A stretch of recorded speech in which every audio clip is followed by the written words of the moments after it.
The night was supposed to be just another long drive. Nathan and his friends, Chris, Ashley, and Lila, were road tripping across the country, stopping at odd roadside attractions along the way. They had planned this for months, eager for an adventure before their lives became consumed by work and responsibilities. But adventure had a way of twisting into something else, something much darker.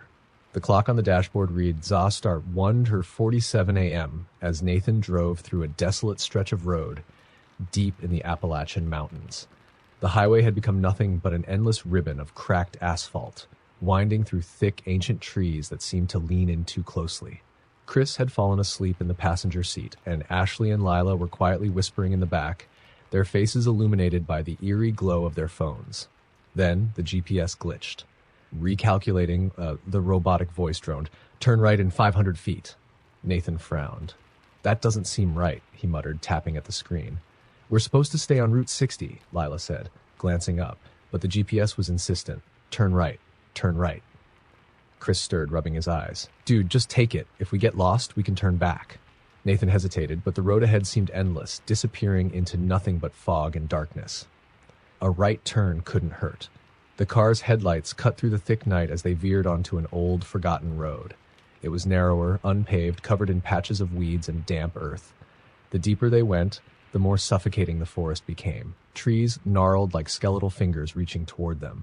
The air turned heavy, thick with the scent of wet moss and something else, something rotten. "This doesn't feel right," Ashley whispered. The road twisted sharply, and suddenly a rusty old sign loomed in the headlights. It was barely readable, the words long eroded by time. "Stay out!" A chill swept through the car. "Dude, let's turn back," Chris said, his voice suddenly serious. Nathan slowed the car, but then the engine sputtered, the headlights flickered, and the car died. Lila gasped. "What the hell?" Nathan turned the key. The engine refused to start. A deep, unnatural silence swallowed them, pressing in from all sides. No crickets, no wind, nothing. Then came the knocking, soft at first. Tap, tap, tap. Ashley's breath hitched. Was that... A second later, a loud rattled the car from the passenger side, as if something huge had slammed against it. Chris screamed, "Go, man! Get us out of here!" Nathan frantically turned the key again. The car shuddered but remained dead. His heart pounded in his chest.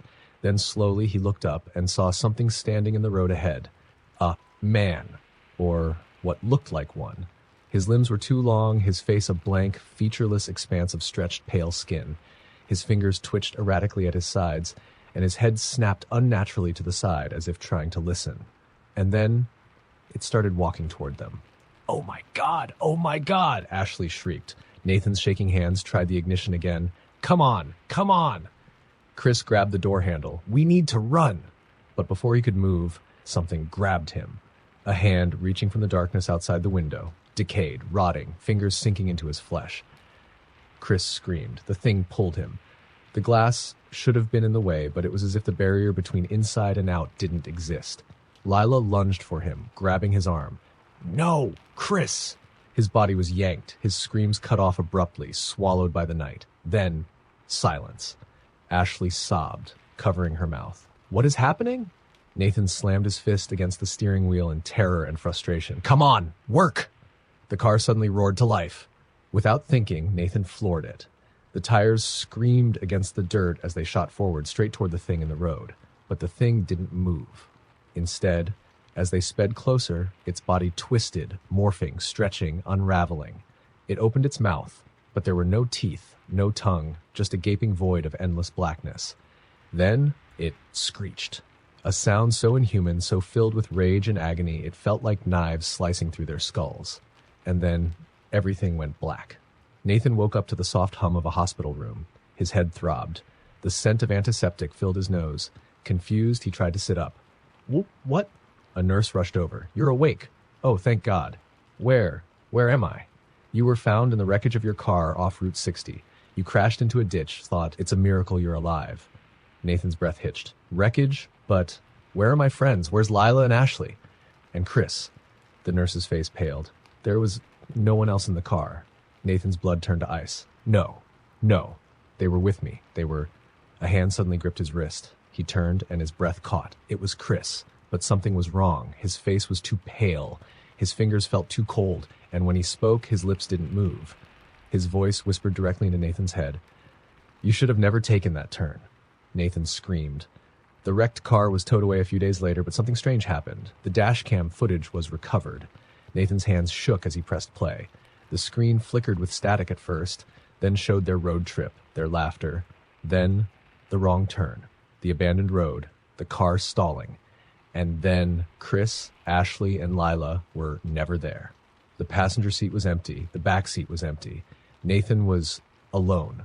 The last few seconds of footage showed him talking to nothing, screaming at nothing, and before the camera cut to black, it captured one final image: a tall, faceless figure standing in the road, watching, waiting, and then gone. Nathan never spoke of that night again, but sometimes late at night he'd see glimpses of them, Chris, Ashley, Lila, standing in the shadows staring at him, waiting for him to remember the truth, waiting for him to take the right turn. Story number 2. The road stretched endlessly before them, swallowed by the thick black of night. James and his younger sister Emily had been driving for hours, exhaustion creeping into their bones. They were on their way home from visiting their grandmother in a small town deep in the heart of Tennessee. Their parents had warned them to leave before nightfall, but James insisted they could handle a few extra hours on the road. He regretted that now. Emily, curled up in the passenger seat, had been quiet for a while, staring out at the dense woods lining the highway. The trees stood tall and ominous, their bare branches reaching toward the car like skeletal fingers. "James," Emily suddenly whispered, her voice barely audible over the low hum of the car engine. James glanced at her. "Yeah?" She hesitated before speaking again. "I think someone's following us." His grip on the wheel tightened. "What? Who?" She motioned toward the rearview mirror. James stole a glance and saw nothing but darkness behind them. The road was empty, no headlights in sight. "I don't see anything, Em," he said, trying to sound reassuring. But Emily was shaking her head. "No, I saw someone. On the side of the road. A man." James sighed. "Maybe some hitchhiker. We're in the middle of nowhere. Probably some drifter." Emily didn't respond, just curled deeper into her seat, her eyes still scanning the trees. A few miles passed in silence, and James tried to push away the uneasy feeling creeping into his gut. But then something caught his eye. Up ahead, a figure stood by the roadside. He barely had time to react before the headlights illuminated it fully. A tall, gaunt man in tattered clothes stood just beyond the reach of the road, his face obscured by tangled, greasy hair. He didn't move. He didn't signal for help. He just stood there, watching as they passed. James's hands clenched the wheel. His skin prickled with unease. "Did you see him?" Emily's voice was barely above a whisper. James nodded. "Yeah, that was him," she said. James exhaled sharply, shaking off the tension. "Just a guy, Em. Don't freak yourself out." Emily didn't look convinced. They drove on, deeper into the night, the road winding endlessly through the woods. The gas station they had hoped to reach was nowhere in sight. James checked his phone. No service. Then Emily let out a strangled gasp. He turned sharply to her. "What?" She was staring into the side mirror, her face pale. "He's behind us." James's blood ran cold. He flicked his eyes to the mirror. "Nothing. Em, there's no one there." She shook her head violently. "I saw him. He was standing in the middle of the road behind us." James tried to keep his voice steady. "Emily, you're just tired. Your mind's playing tricks on you." But even as he said it, doubt crawled into his own mind. The road stretched on, the air inside the car growing heavy with silence. Then a thump against the back of the car. James jolted. "What the hell was that?" Emily's breathing turned ragged. "James, don't stop. Just keep going." He didn't need to be told twice. He pressed harder on the gas, the car speeding forward through the darkened highway. Another thump. It sounded closer. James dared to look in the mirror, and froze. A figure was clinging to the back of their car. Its face, half hidden beneath matted hair, grinned unnaturally wide, revealing rows of jagged, yellowed teeth. Its eyes were pitch-black holes, voids that seemed to swallow the light. Its long fingers curled around the trunk, its body dragging against the road, but it didn't seem to slow down. Emily screamed. "Faster!" James's heart pounded as he slammed his foot on the gas. The speedometer climbed 50, 60, 70 miles per hour, but the thing held on. And then it crawled. Its body twisted, bones cracking as it pulled itself forward against the wind. Climbing up the trunk, its long fingers reaching for the rear window, James swerved violently. The car skidded onto the shoulder, tires screeching. The figure slipped, disappearing into the darkness. For a moment there was silence. James and Emily sat frozen, breathless, the car trembling beneath them. Then, a hand slammed against Emily's window. She shrieked as the fingers pressed against the glass, long and unnaturally thin, leaving smudges of something dark and greasy. James didn't hesitate. He stomped the gas, peeling away from the scene. The road twisted violently, the trees blurring past them. He didn't stop, didn't slow. It wasn't until they saw the lights of a gas station in the distance that he finally let himself breathe. They pulled into the station's parking lot, the fluorescent glow buzzing overhead. James killed the engine. For a moment, neither of them moved. Then Emily's trembling voice broke the silence. "Did we lose him?" James didn't answer. He wasn't sure. He stepped out of the car, his legs weak beneath him. Slowly, he made his way to the back of the vehicle. His breath caught in his throat. Deep, claw-like scratches marred the trunk, long gouges carved into the metal. Black, greasy handprints smeared the rear windshield. James backed away, nausea twisting his stomach. He turned to Emily, who was still gripping the dashboard. "We're getting a motel," he said, voice tight. "We'll sleep, leave in the morning." She nodded numbly. They found a rundown motel a few miles down the road. The clerk, an older man with hollow eyes, barely looked up as they checked in. "You two drive here from out of town?" he muttered. James hesitated. "Yeah, from the highway." The clerk's eyes flicked up then, studying them carefully. "You take the old road?" James frowned. "I think so." The clerk sighed, shaking his head. "You're lucky you made it here." James stiffened. "What do you mean?" The man leaned in, voice hushed. "Ain't the first time I've seen folks come in here all pale and shaking.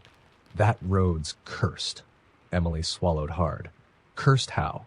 The clerk sighed again. "They call him the road man. No one knows where he came from, but those who see him, well, they don't always make it out. Some say he's looking for something. Others say he's just hungry." James felt ice settle in his veins. The clerk handed him the room key. "Best thing you can do is forget you ever saw him." James nodded slowly, took the key, and led Emily to their room. That night, they locked every door, every window, but neither of them slept, because somewhere, deep in the night, from beyond the trees, they heard the sound of fingernails scraping against glass. Story number 3. The sky was a deep, endless black, the kind of night where the stars seemed swallowed whole by the darkness. Thomas hated driving through these back roads, but there had been an accident on the highway, and the detour sign had pointed him down a narrow, twisting road that his GPS didn't even recognize. He sighed, gripping the wheel tightly. The trees lining the road were thick, their skeletal branches stretching overhead, creating a tunnel of shadows. His headlights barely seemed to penetrate the darkness.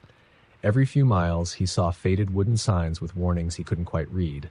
The paint had long since chipped away, leaving behind only ghostly remnants of words. He checked his phone. No signal. Of course. "Just keep going," he muttered to himself. "Road's gotta lead somewhere."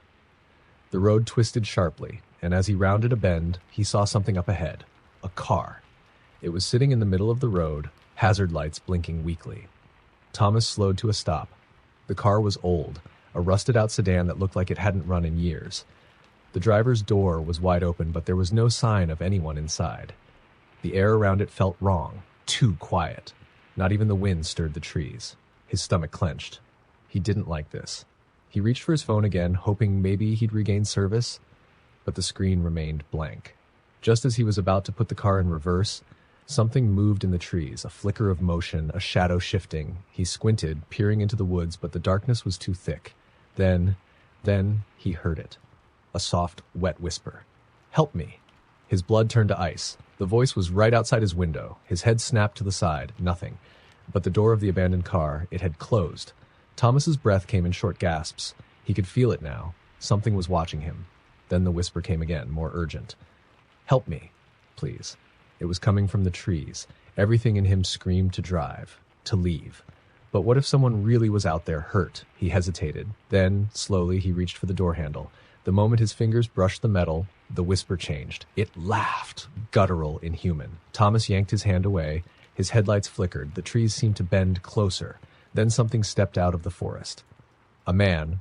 No, not a man. It was tall, too tall. Its limbs were stretched unnaturally long, its head cocked at a sickening angle. Its face was wrong, like a mask of human skin stretched too tight over something that wasn't quite human. And its eyes, black pits, empty and endless, locked onto Thomas's. His stomach lurched. He tried to move, to breathe, but he was frozen. The thing grinned. Then, slowly, it lifted a hand and pointed at him. Thomas's body finally obeyed. He slammed the car into reverse, tires screeching as he sped backward. The thing didn't move. It just watched. But as he turned the wheel, preparing to turn around, something hit the back of his car. A thump, like a body landing on the trunk. His entire car shook. He didn't dare look in the mirror. He floored the gas, tires spinning against the cracked asphalt. And then he felt it. A hand pressed against the back of his headrest. Not a normal hand. Cold, wet, wrong. Thomas let out a strangled scream. He swerved violently, and suddenly the weight was gone. The car lurched forward, breaking through the trees and onto a main road. Streetlights. Civilization. He didn't stop. He drove straight into town, straight to a gas station, where he finally allowed himself to breathe. His hands trembled as he parked, his pulse hammering against his skull. Slowly he turned. The back seat was empty, but the passenger door was unlocked. And on the window, handprints. Not one, not two, but dozens. Some large, some small, like something or some things had been pressing against the glass, trying to get in. Thomas didn't go home that night. He checked into the nearest motel, locking the door, shoving a chair against it. He barely slept. And when he finally drifted into uneasy unconsciousness, he dreamt of a whisper right next to his ear. Next time, don't stop. Story number 4. The road stretched endlessly ahead, a narrow strip of cracked asphalt cutting through the dense Virginia woods. The night pressed down, heavy and suffocating, and Daniel could feel the weight of exhaustion settling in his bones. He shouldn't have taken the back roads. His sister, Claire, had warned him about these roads, the way they twisted and turned, the way they seemed to go on forever. But the highway had been jammed with traffic, and his GPS had suggested this alternate route. A shortcut, it called it. But he had been driving for nearly an hour, and the road had only become darker. The trees grew impossibly thick, branches arching overhead like skeletal fingers. The headlights barely cut through the fog that curled low over the ground. The air felt wrong, too quiet. Even with the windows rolled up, he could feel the stillness, the absence of crickets, wind, or any sign of life. Then he saw the sign. It was old, wooden, barely standing. The paint was almost completely worn away, but he could make out a single word beneath the dirt and decay. Stop! A cold shiver ran down his spine. His fingers tightened on the steering wheel. He didn't like this. His phone had lost service miles back, but the GPS was still glowing on the dashboard, urging him forward. He swallowed hard and pressed on. The road narrowed further, the asphalt crumbling at the edges. And then his headlights caught something up ahead. A woman. She stood in the center of the road, barefoot, wearing a pale nightgown that hung in tatters. Her hair was long, black, matted against her face. Daniel's foot slammed the brake. The car screeched to a stop just a few feet from her. She didn't move. His heart pounded in his chest. Every instinct screamed at him to drive. But then she lifted her head. Her eyes locked onto his, and she smiled. A sick, unnatural grin stretching too wide as if her skin wasn't meant to accommodate the motion. Daniel's breath hitched. And then she started walking toward him. Slow, deliberate. He fumbled for the gear shift, but before he could move, the woman vanished. Gone, like she had never been there. His hands shook on the wheel. His breath came fast, shallow. Then from the back seat, he heard it. A soft, wet whisper. Let me in. Daniel's blood turned to ice. The car doors had been locked since he got in. Hadn't they? He didn't check. He didn't turn around. He slammed his foot on the gas. The car lurched forward, tires screeching. The fog thickened, curling around the vehicle like grasping hands. He drove blindly, barely able to see the road. Then the lights flickered, the radio crackled, and the whisper came again. Let me in. Louder, right behind his ear. Daniel screamed, wrenching the wheel to the side. The car skidded off the road, crashing through branches, spinning out before slamming into a ditch. For a moment, there was only silence. Daniel gasped for air, his chest tight with fear. His head throbbed from where it had hit the steering wheel. Slowly, he lifted his eyes to the rearview mirror and froze. There in the back seat, she sat. The woman, closer now. Her head tilted at an impossible angle, her skin pale and stretched tight over her bones, her mouth still grinning. Daniel scrambled for the door handle, but the doors wouldn't open. The woman's eyes met his in the mirror, and she spoke. You shouldn't have taken the shortcut. The world went black. Daniel woke to the sound of knocking. His eyes flew open. His heart pounded in his chest. The car was gone. He was standing in the middle of the road, barefoot, alone. The night stretched on around him, endless and empty. The fog had lifted, revealing a road he didn't recognize. And then headlights appeared in the distance. A car coming toward him. Daniel lifted a trembling hand and he smiled. Miles away, Claire's phone buzzed. An unknown number. A single text message. Don't take the shortcut. Story number 5. The road was supposed to be a shortcut. Mia had driven it before, years ago, when she and her friends would take spontaneous road trips, following back roads and scenic routes without a care in the world. But tonight, it was different. Tonight, she was alone. Her gas tank was nearly empty. Her phone had lost service 20 miles back. And the road, a winding, forgotten stretch of asphalt through the Appalachian Mountains, was completely deserted. No houses, no signs, no civilization.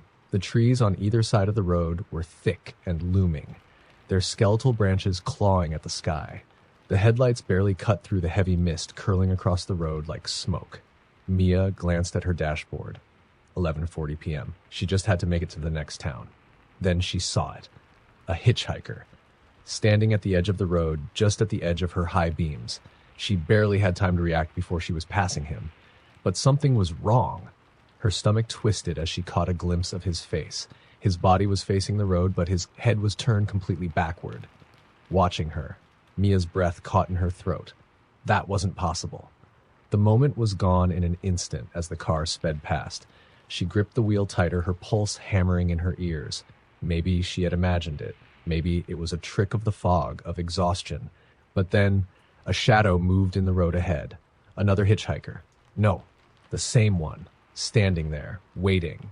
Mia's hands went clammy. She stomped the gas pedal. Her car roared forward, barreling toward the figure, but just before she reached him, he disappeared. Gone, like he had never been there. Mia's breathing came in shallow gasps. She risked a glance in the rearview mirror. Nothing. The road stretched behind her empty. She swallowed hard. Keep driving. Don't stop. But then, soft noise coming from the back seat. Breathing. Mia's heart stopped. The air in the car felt wrong, thick and heavy, like she wasn't alone. Slowly, she adjusted the rearview mirror and froze. There was someone sitting in the back seat.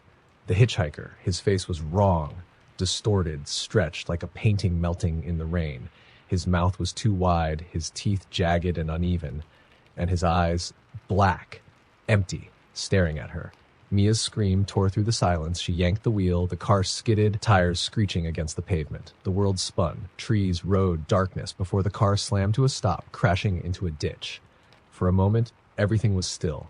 Then Mia gasped for air, chest heaving, hands shaking violently as she scrambled to unlock her door. She turned. The back seat was empty. The hitchhiker was gone.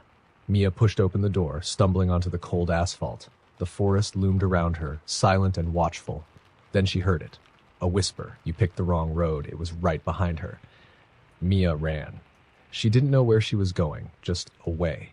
Away from the car, away from the road, away from it. Branches clawed at her arms, thorns tearing at her skin, but she didn't stop. The whisper came again, closer.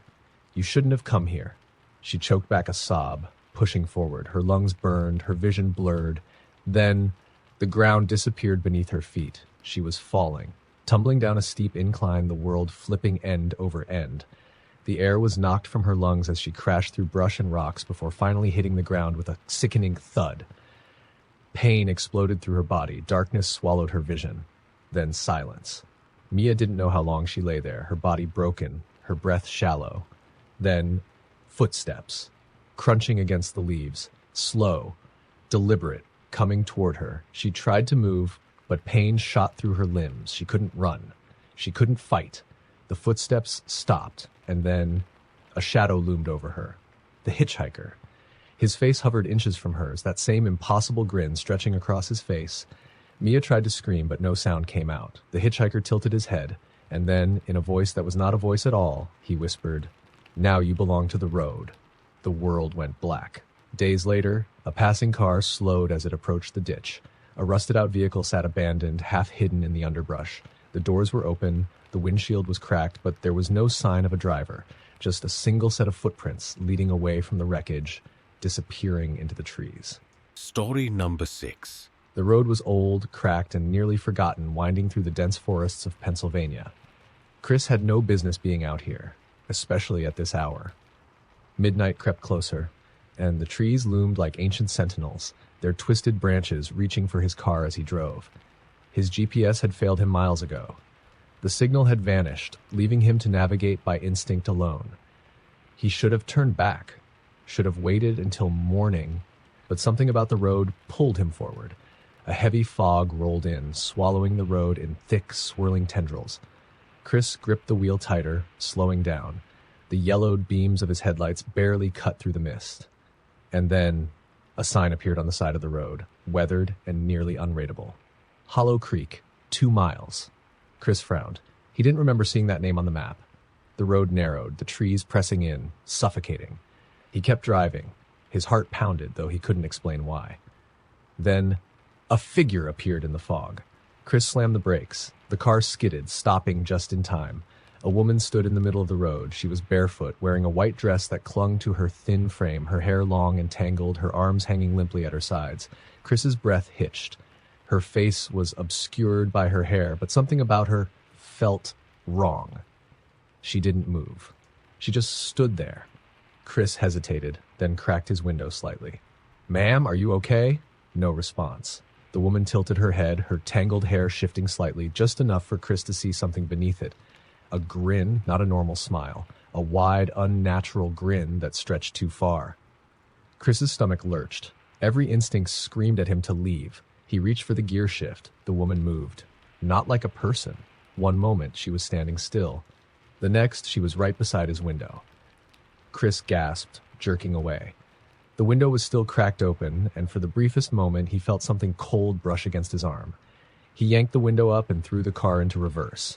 The woman didn't chase him. She just watched. Her head tilted, her grin stretching wider. Chris's heart pounded as he backed up, eyes darting between the road and the mirror. And then he saw it, in his rearview mirror. A town. He hadn't passed a town. There had been nothing but woods for miles. But now, through the fog, buildings stood tall, their windows dark and empty. Chris's breath caught in his throat. The town shouldn't be there. It hadn't been there. A sign loomed at the town's entrance. "Welcome to Hollow Creek." Chris's blood turned to ice. He turned forward again. The woman was gone. The road ahead was clear. He didn't think. He just drove. The town was silent. Not just quiet. Dead silent. Chris didn't want to stop, but the road led straight into the heart of Hollow Creek, the only way out now buried beneath the fog. His headlights swept over buildings, an old diner, a post office, a gas station, all abandoned. A sickly yellow streetlight flickered overhead, his tires crunched on the cracked pavement, and then something moved in the shadows. A whisper. Chris's hands tightened on the wheel. He refused to stop. His eyes darted to the sidewalk. The woman was there, walking slowly. Her grin never wavered. Chris's breathing grew rapid. He pressed the gas harder, his car rolling past the buildings. And that's when he saw them. More people, lining the streets, all standing completely still. They watched him, their faces pale, their eyes dark, and all of them were smiling. Chris's heart slammed against his ribs. He was the only thing moving. He had to get out. Now. Up ahead, a narrow road led out of town. A single sign stood beside it. "Turn back." Chris didn't hesitate. He floored it. The car roared forward, tires screeching against the pavement. The smiling figures didn't move. But as he passed, he heard it. A whisper. "Stay." A violent jolt shook the car. The engine stalled. Chris's breath caught in his throat. His headlights flickered, and in the sudden darkness slammed against his window. Chris screamed. The woman was right there. Her grin stretched too far, and this time she spoke. "You're already home." Chris reached for the keys, frantically twisting them. The engine sputtered, then roared to life. He didn't look. He didn't breathe. He just drove. The road blurred. The fog closed in. And then he was out. Chris didn't stop until he saw another car, a real moving car on a normal highway. His body trembled violently as he pulled over at a gas station. He gasped for air, his hands still clenched around the wheel. His phone buzzed. No service. He glanced at his GPS. The map had returned. The shortcut was gone. No Hollow Creek, no road leading to it, nothing. Just a stretch of empty forest. Chris shuddered. It hadn't been real.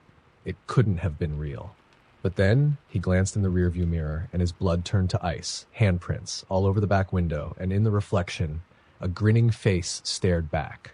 Story number 7. The road through Black Hollow wasn't on any map. Michael hadn't planned to take it, but a wrong turn off the highway had led him to a narrow, cracked stretch of asphalt winding through the thick Tennessee woods. His phone had lost service miles back, and his gas gauge hovered dangerously close to empty. The night pressed in around him. The trees were dense, their gnarled branches clawing at the sky like skeletal fingers. His headlights barely cut through the fog, rolling across the pavement. He gripped the wheel tighter. Something about this place felt wrong. Michael had been driving for what felt like hours, yet the road never seemed to end. He hadn't passed a single house, a single road sign, nothing, just endless trees and the suffocating weight of the night. Then, a figure appeared in the road. Michael's foot slammed the brake. The car skidded, tires screeching as it came to a stop just inches from the person standing in his path. A girl. She was barefoot, wearing a tattered white dress, her dark hair hanging limp over her face. Her arms dangled at her sides, her skin pale and unnatural in the headlights' glow. Michael's stomach twisted. She didn't move. She just stood there. He swallowed hard and reached for his phone. Still no service. Taking a deep breath, he rolled down the window slightly. "Hey, are you okay?"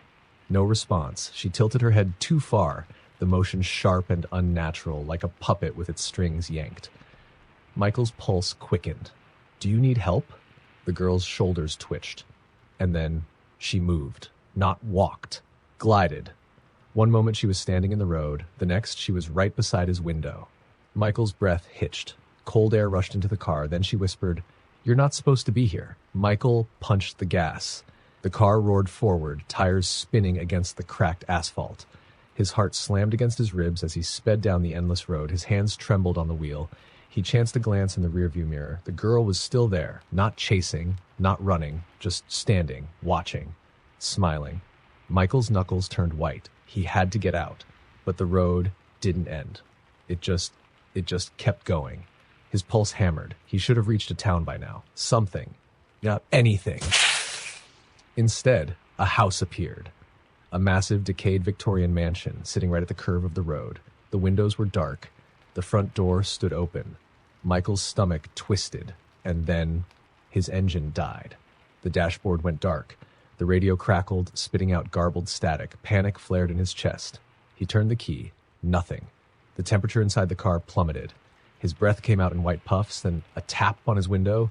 Michael froze. Slowly, his gaze slid to the side. The girl was there, smiling, her lips pulled back, revealing rows of needle-like teeth. Michael's stomach lurched. Then she opened her mouth. A whisper, low and wet and wrong, crawled through the freezing air.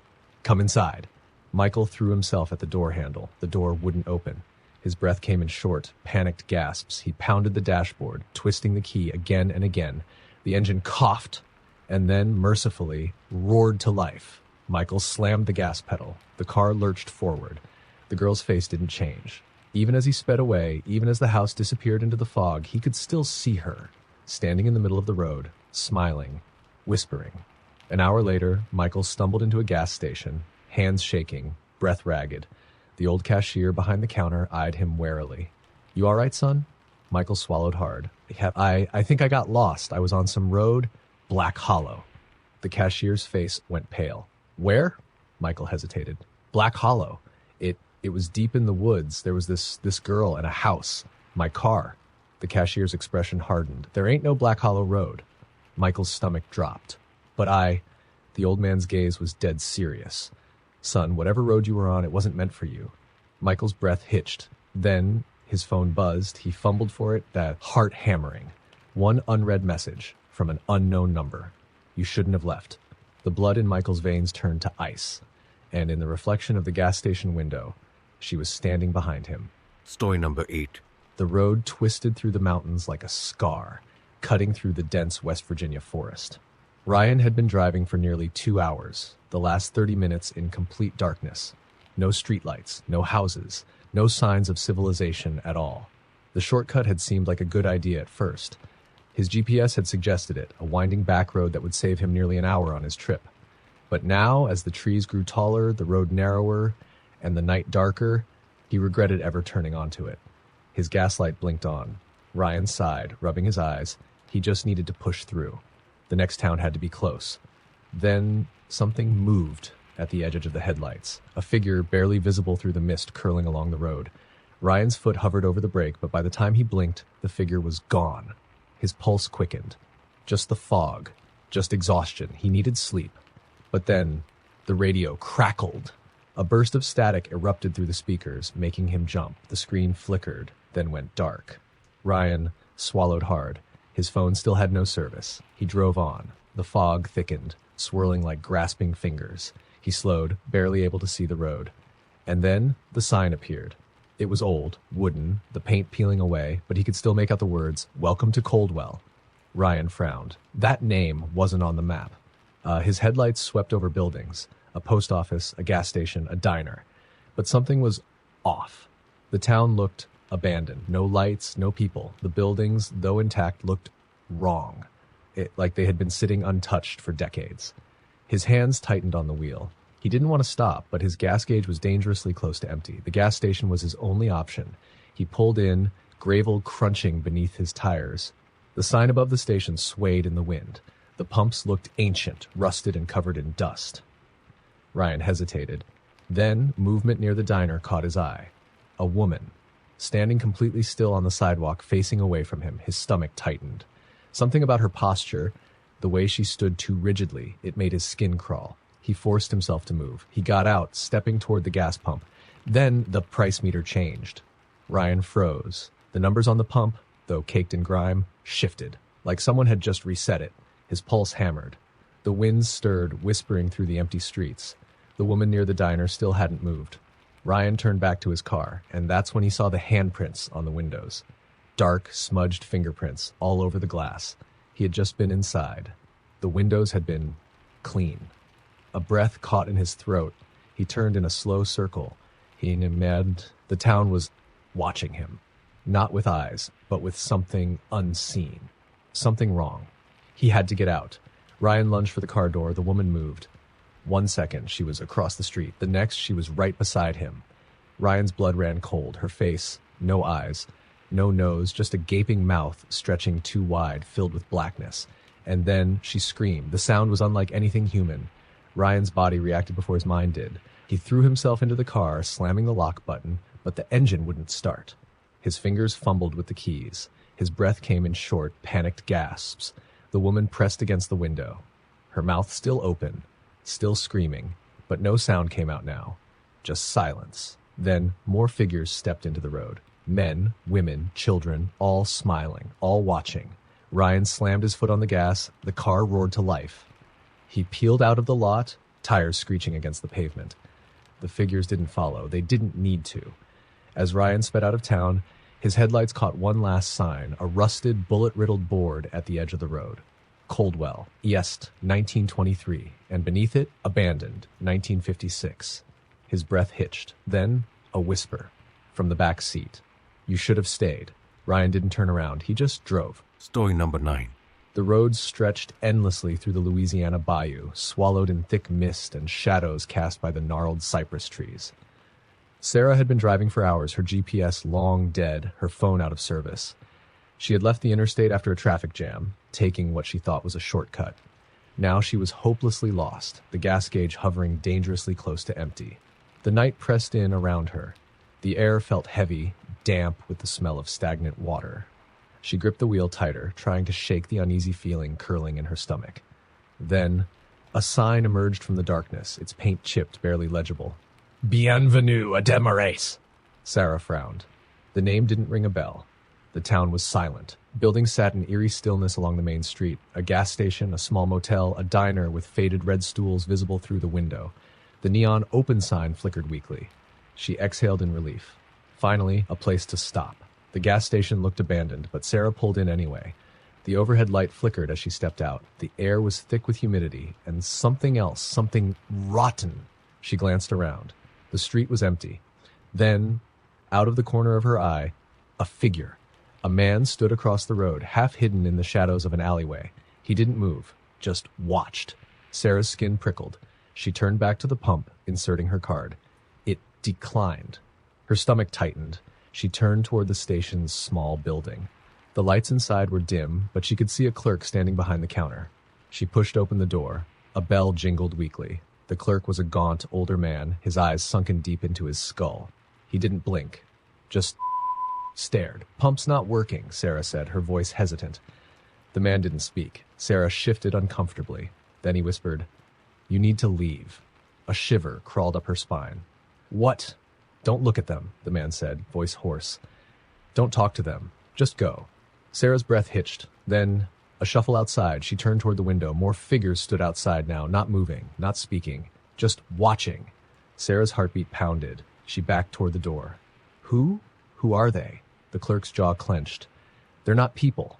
Sarah's skin went cold. She turned and ran. The bell above the door jingled as she shoved her way outside. The figures hadn't moved, but they were closer. Their faces were pale, their smiles too wide. Sarah bolted for her car. She yanked the door open, jumped inside, and locked it. Her hands shook as she twisted the key. The engine wouldn't start. A shadow fell over the windshield. Sarah's breath hitched. A woman was standing right in front of the car. Her eyes were completely black. Her lips moved, but no sound came out. Then Sarah screamed, slamming the gas. The car roared to life, lurching forward. The woman vanished, not hit, not knocked aside, just gone. Sarah tore down the road. The figures in the street didn't chase her, but in the rearview mirror, they were still watching. Sarah didn't stop driving until she reached the highway. Her heart still pounded as she pulled over, gripping the wheel tightly. Her phone buzzed. No service. She checked the GPS. The town wasn't on the map. No Desmarais. No back road leading to it. Nothing. Just swamp. A cold chill crawled up her spine. She let out a shaky breath, forcing herself to relax. Then, a whisper. From the back seat. "You should have stayed." Sarah didn't turn around. She just drove.